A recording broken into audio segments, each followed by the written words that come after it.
Hello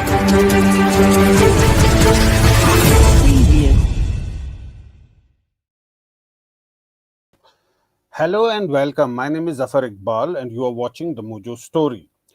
Pakistan and Saudi Arabia have signed a strategic mutual defense agreement in Riyadh, now declaring that an attack on one will be treated as an attack on both the countries.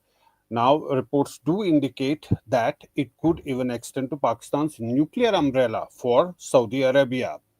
The pact was inked during Prime Minister Shehbaz Sharif's visit, and it follows a 40-nation Islamic summit in Doha, where calls were made for a NATO-style alliance after Israel's strike on Hamas leaders in Qatar. Now, India has been reacting cautiously, saying that it had long been aware of the pact's possibility and is now closely studying its implications for national security and regional stability.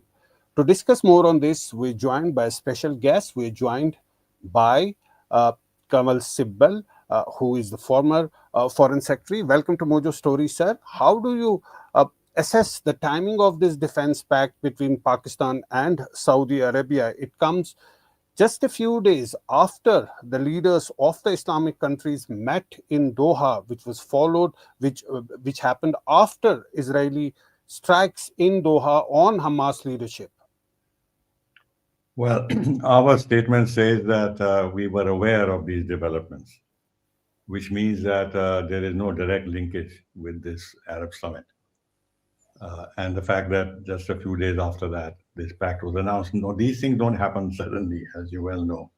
These are discussed at length over a long period of time because the repercussions of that have to be clearly understood by both sides, and they have to take into consideration what will be the reaction in the region, especially that of India.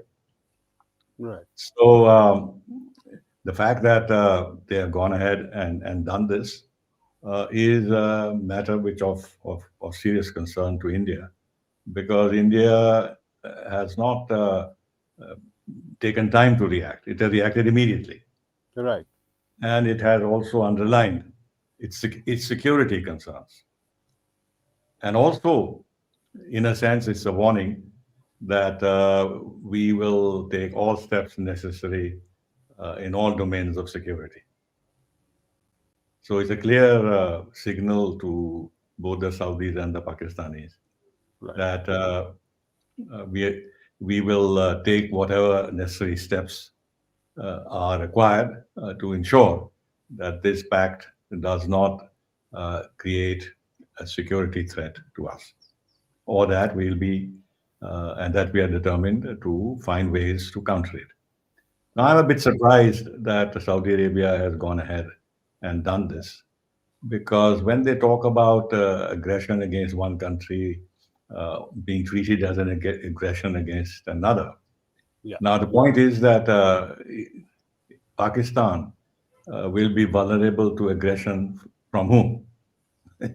From Pakistani's point of view, it is only India. There's nobody else that is threatening Pakistan. Yeah. And so is Saudi Arabia then saying that if there is a clash between India and Pakistan, a rerun of the Operation Sindoor, then Saudi Arabia will consider this as an aggression against Saudi Arabia? And then what will be Saudi Arabia's commitments in this regard? Yeah. So I think what the Saudis need to do, which I doubtful if they'll do, because Pakistan would be most unhappy if they did, is to find some ways of saying that this is not directed against India.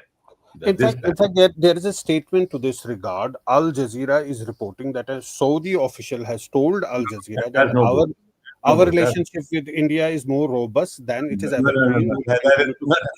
That's a very easy way out. And an official says it. Who's this official? What authority does he have? Is he speaking officially on behalf of Mohammed bin Sultan? Is he representing the Saudi crown prince? I mean, this is a way of escaping from responsibility by briefing the press. And what credibility does Al Jazeera have insofar as India is concerned? Anyway, no, I don't buy that. I think it has to be more official if they are inclined to do so. Otherwise, there will always be an undercurrent of suspicion and doubt in how we look at Saudi Arabia and what its intentions are. Now, the Yeah, other point in this regard is that uh, this is happening after Operation Sindoor. exactly. Pakistan suffered uh, serious losses in terms of its air bases and everything else. Uh, and then Saudi Arabia is well aware that the root cause, from the Indian point of view, of the Yeah, tensions and problems with Pakistan is Pakistan's support to terrorism. So either they are convinced that Pakistan will no longer commit any terrorist attack against us, which will then mean that there will be no reason for any operation. yeah, But can yes, they guarantee that? On the contrary, by giving this kind of backing and support to Pakistan after what happened in Pahalgam and otherwise Pakistan's general involvement in terrorism, yeah, it sends the opposite message. The- and it's the message which the Americans have sent us also. Because right. after Operation Sindoor, what does Trump do? He invites the Pakistani Asimony, yeah, army chief to the White House and entertains him unprecedentedly to a luncheon, private luncheon with him. So Trump has begun the process of rehabilitating the army chief of Pakistan and Pakistan. And this right, has opened the doors to Saudi Arabia to do so. right, Now, second is this nuclear business. Now, there is no existential threat to Pakistan, even from India, because Pakistan has not used the nuclear weapons against India. So why should Israel create any existential threat to Pakistan? so, yeah, Even if even if Israel is uncontrolled today in what it is doing in Gaza, and of course this terrible mistake they have committed in attacking Qatar, but this doesn't pose any existential threat to Pakistan, right, or for that matter, even to Qatar or Saudi Arabia or anybody else. So in that case, uh, why is Pakistan offering its nuclear cover to the region? That also is a bit surprising. The third is that even if I mean, for us, the problem then would be that Saudi Arabia will begin to finance Pakistan because Pakistan is in a serious economic situation. It can't buy arms. right, So what may happen then is that Saudi Arabia will give it the financial requirements, its financial requirements to buy more arms, whether from yeah, China or from United States. In other words, Saudi Arabia could begin the process of rearming Pakistan so that after Operation Sindoor, the gaps that Pakistan found in its defensive posture would begin to be filled. And we have calculated that if Pakistan uh, wants to fill all the gaps that it would now have perceived, it will need to spend about $30 billion in the coming years. right, Nobody's going to give them that kind of money, right, but the process can start. So right, that is another element of worry for us. The other is that I don't know how Iran would look at this. After all, if Pakistan and Saudi Arabia are going to consider aggression against each other directed against both countries, uh, then Saudi Arabia has always feared attacks from Iran. right, So if tomorrow, for any reason, there is conflict between Iran and Saudi Arabia, then does Pakistan come to the assistance of Saudi Arabia against Iran? right. Uh, These I are don't know how Pakistan has calculated this these are because very Iran is extremely a direct, important points. Extremely important points. And Iran being the neighbor of Pakistan, how direct is neighbor. Pakistan going to deal with that situation? But the point also that you raised that Trump is on a process of rehabilitating Asim Munir and Pakistan on the whole, and Saudi Arabia just took a cue from that, and it is also beginning to go closer to Pakistan. But what about other Gulf countries like Doha, like other countries, UAE? Would they also perhaps follow the same route? No, there have been serious differences between UAE and Saudi Arabia. And of course, serious differences between Qatar and Saudi Arabia and UAE. At one time, they, they imposed an embargo on Qatar, Right. and Turkey came to the assistance of Qatar. And Saudi Arabia and UAE have been at odds with each other with regard to the Houthis. Yeah. Uh, so it's not as if there's any love lost between these Right. Arab kingdoms. So, but the Arabs are sort of good at that. Pretend that they Yeah. are united, but they are not. They are quite Right. seriously disunited. Therefore, I can't see UAE bandwagging with Saudi Arabia on this, because the stakes that UAE and India together have in each other's ties is now very deep. And UAE is still not withdrawn its ambassador. Leave aside abrogating uh, diplomatic relations, but it has not even withdrawn its ambassador as a sign of protest from Israel. Yeah. So I don't think, and neither will Oman. Oman has always played a very balancing role, very sober role uh, with regard to such issues. So I don't think they are going to bandwagon. So I'm very puzzled at Saudi Arabia's decision.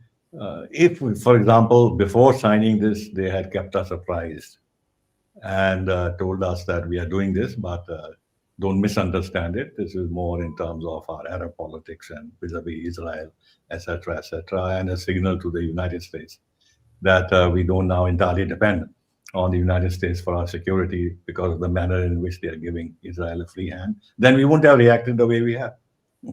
Right. And So we, this means actually we were not kept in the loop the way that we have reacted. no, no. Otherwise, we would have reacted differently. Right. Well, that's very important.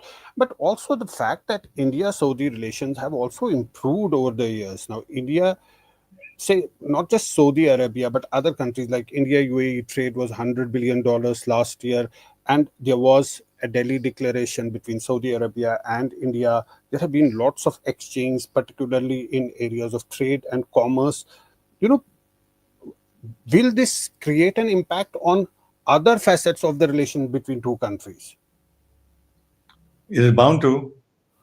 It is bound to. Although from India's point of view, we will still like to maintain our doors open to Saudi Arabia, because if we turn our backs, then we give Saudis even less incentive to try and maintain ties with us at a certain level. But the message is clear to us that Saudi Arabia has decided to take sides, because this is Right. what it amounts to. Uh, However, they might try to spin it. But the thing is that you mentioned earlier, some Saudi official who was Yeah. giving some kind. Now, he also said, I heard that they want to maintain a balance in Yeah. South Asia. Now, this means that they're worried at the hammering Pakistan got in Operation Sindoor and the weaknesses that were exposed.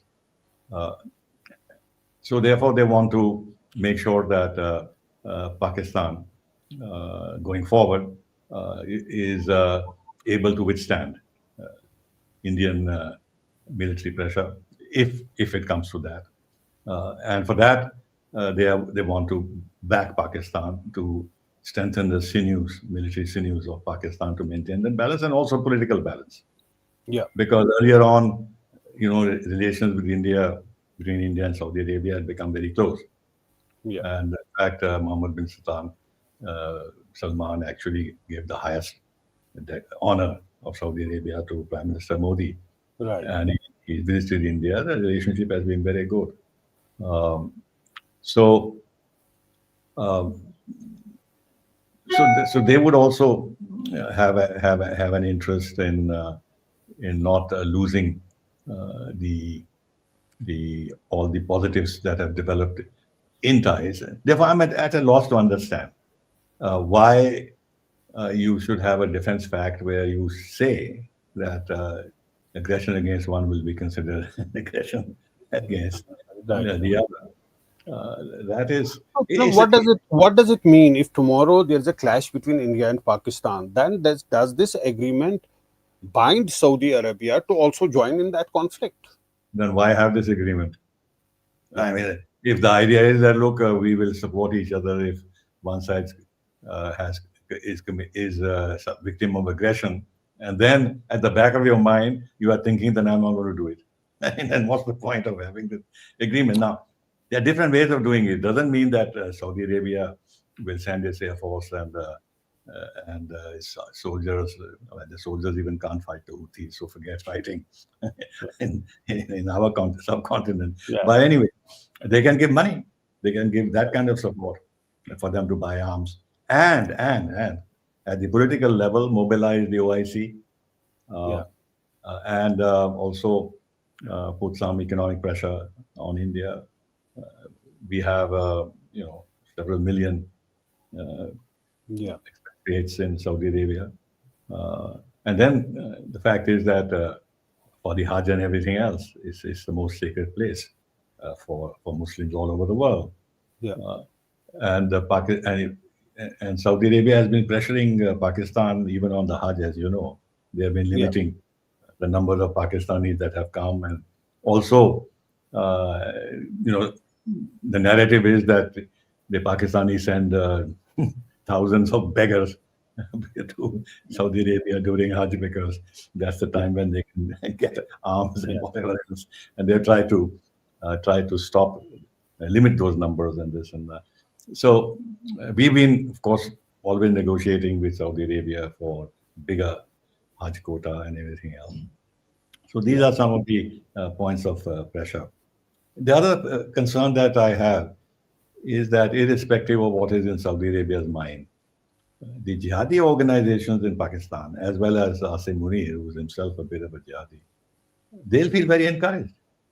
yes, And they will feel that they now have uh, the support of Saudi Arabia, and they may uh, want to start the jihadi type of terrorist attacks against India, hit at India. I mean, they can be encouraged, even for a moment. If let's say they don't get a green signal directly from us in Munir or the Pakistan military, they can feel separately encouraged to do no, that. but said even the Pakistani military when Operation Sindoor you mentioned, it was really a turning point in the sense that it exposed Pakistan, and then Indian military leadership came up and they said that they were not fighting a one front war. It was perhaps a two front or a three front war. There was involvement of China also. China was giving real time information to Pakistanis, and now with this pact coming into place, this could embolden Pakistan state and Pakistani military more. Yes, that's what I've been saying. That's what I've been saying. That this can give them this encouragement that they have China that supports them, they have Turkey that supports them, and now Saudi Arabia supports them. All three in different ways, but supports them. So they might feel that their political position has become much more solid, and therefore they can up the ante with India. And even if it doesn't lead to terrorism or a military confrontation, generally even a worsening of atmosphere in Yeah. ties in different ways, because they can, as it is, the rhetoric has not got diluted in any way, but the rhetoric can be spelled up, um, can be raised even more. So, in other words, Pakistan would feel emboldened that now it is it's got powerful friends, and that they can now stand up to India more in various ways, both in terms of rhetoric and actions on the ground. Right. And let's talk about the elephant in the room, America. Now, I found it very interesting that on the day this pact was signed between Saudi Arabia and Pakistan, Saudi defense minister met with CENTCOM commander the same day when the defense pact was announced. Well, I didn't know that, but if that has happened, then I think one can easily see there is an element of U.S. encouragement. Yeah. As it is, the manner in which Trump has been receiving General Asim Munir was itself a big encouragement to the Pakistani military, knowing fully well what the Pakistani military's role has been, even against the United States itself Yeah. during the Afghanistan war. Uh, and the outgoing CENTCOM chief, in fact, lauded Pakistan, praised Pakistan for its phenomenal Yeah. cooperation Yeah. with America uh, on the issue of on Count. counterterrorism, simply Right. because they made one chap, gave them one chap who was responsible for killing And Trump him also mentioned about Pakistan in his very in first speech after he became inaugural the president. Yeah. inaugural address here. Yeah. CENTCOM obviously has a very, very soft corner. And when General Kurila retired and General Munir went all the way to Florida or wherever for his retirement ceremony. And on that occasion, as you know, he threatened to use nuclear weapons against India, and the Americans said nothing. And this was said on Yeah. U.S. soil. Right. Uh, so, so therefore, if what you say is a fact, and I assume since you're saying it is a fact, then I think the U.S. dimension is very much there. Right. And now, in the context of all of this, what are the diplomatic options and other options available for India to counterbalance this emerging axis? Well, the real answer is that India must strengthen up its own defense. It can't happen overnight. It will take time, but that's the road down which we have to go. Number two, Saudi Arabia, in terms of actual military power, is not a problem for us. Yeah. But it's only their money and their funding and their finance, which is an issue. Plus, of course, indirectly giving free oil or subsidized oil to Pakistan so that their military machine can run apart from their economic machine. So Yeah. that kind of support to keep Pakistan. But but we can even live with that so long as Pakistan is not adventurous. But if this kind of support from Saudi Arabia makes Pakistan more adventurous towards India, then the Saudi connection becomes a big problem for us. On the other hand, although it doesn't fit in with the scenario that we're talking about, if the Saudis, after having made Pakistan dependent on them in this manner, uh, also caution them behind the scenes not to do anything which would embarrass Saudi Indian relations, and therefore keep a check on their adventurism. That could that may not be very unhelpful. Right. Uh, that could also happen if strategically the Saudi crown prince is thinking rationally. Um, so that is the second thing. The third thing is that we have to step up our ties with UAE even more, with Oman even more. We are discussing an FTA with Oman. Uh, with UAE, we already have one.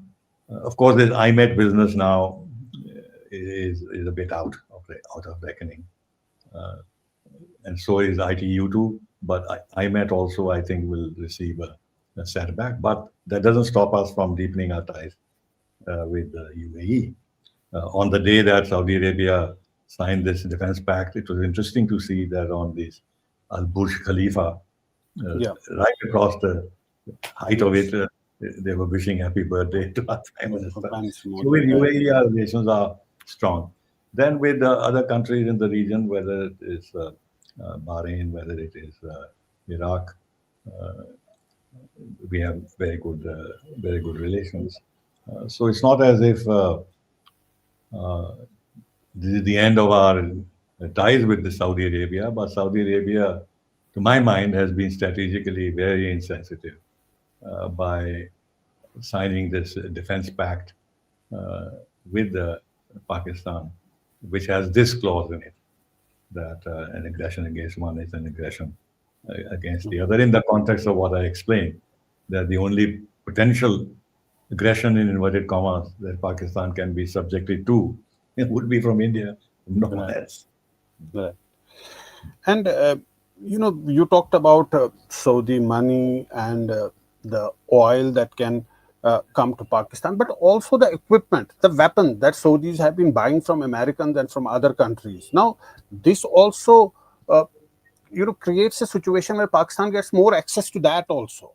Yeah, but then if this actually came out and was visible and was a fact on the ground, which means that Saudi is actively engaged in a conflict with India, then don't forget that there is a sea between Saudi Arabia and Pakistan.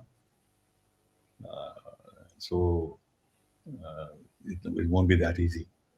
Uh, Right. and even if there's vulnerability, if there's actual involvement of Saudi Arabia, which means that Saudi Arabia is prepared to go to a war with India, it doesn't have the means to do so. It Right. doesn't have the means to do so. If they're worried about one drone, no, I am not trying to dramatize things, and we have no intention of doing this at all. But I'm just saying theoretically, if one or two drones from Houthis, prompted by Iran, could bring Aramco to a standstill, so do they think they can take a risk of having a conflict with us? I don't think they can even think of doing that. But They won't. we talked about America. But what about? Other thing I want to say, Yeah. and there's a little bit of a problem here because of the United States. We must strengthen our ties with Iran as an answer. Right. Uh, Therefore, we must get out of this threat of sanctions and everything else. I don't know to what extent we have that room for maneuver, but I think we should create it. Maybe it's not at this time when we are under pressure from the United States because we are buying Russian oil and 50% tariffs. But once things calm down a bit, maybe we should strengthen our ties with Iran. And Right. let's have military exercises with Iran, theoretically. That will drill some sense Yeah. into Saudi Arabia and Pakistan. But that may not happen so soon, I given agree. the I agree. geopolitical situation. I agree. But we used to have it before Iran came under sanctions. We used to Yeah. have a defense Right. cooperation with them. We spoke about America, Trump, and the way that he's, you know, opened up to Pakistan. But how do you see China's role in this? Could Beijing be a silent backer of this alignment?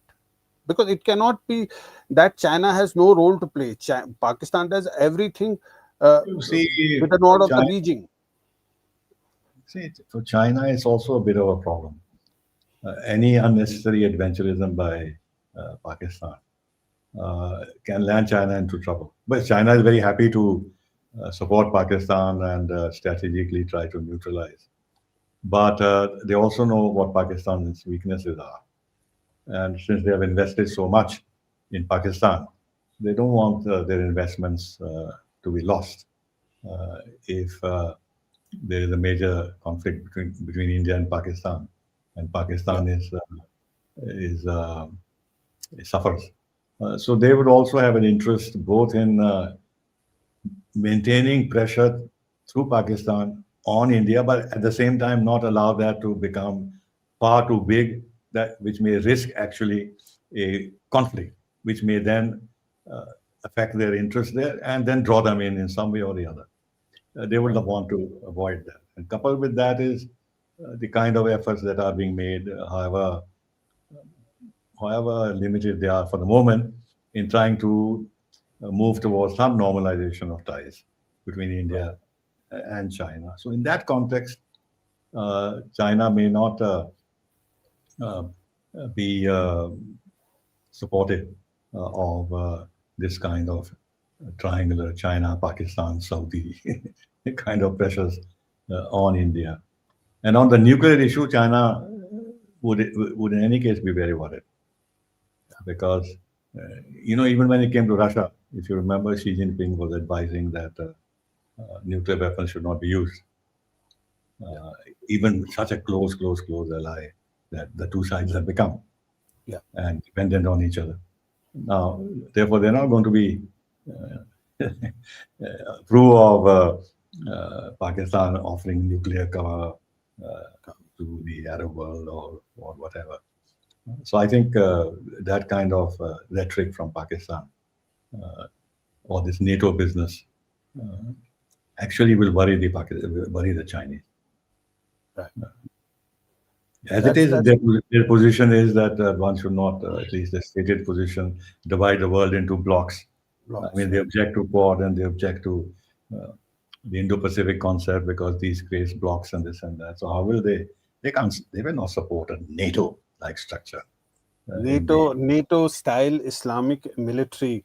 A lot of talk about it. Do you think that it could actually take a shape, or it's just a I think non-starter? the Arab language lends itself to a lot of bombast and Yeah. rhetoric. So I think it's okay. I don't think this can be taken seriously. But the Pakistani people, their PR to the UN and their foreign minister, deputy prime minister, they seem to be talking about Yeah. Pakistan nuclear capability that can deter Israel. Yeah. Uh, it's very interesting that this development has taken place and it will have lots of implications. But thanks so much, Kanwal Sibal ji, for joining us today and for sharing your thoughts. And thanks to our viewers for joining us and for watching the Mojo story. Thank you. My pleasure. Bye bye. It's great to see you here. Thank you for watching our work. If you haven't subscribed yet, don't forget to click the bell icon and subscribe to Mojo Story and support independent, robust journalism.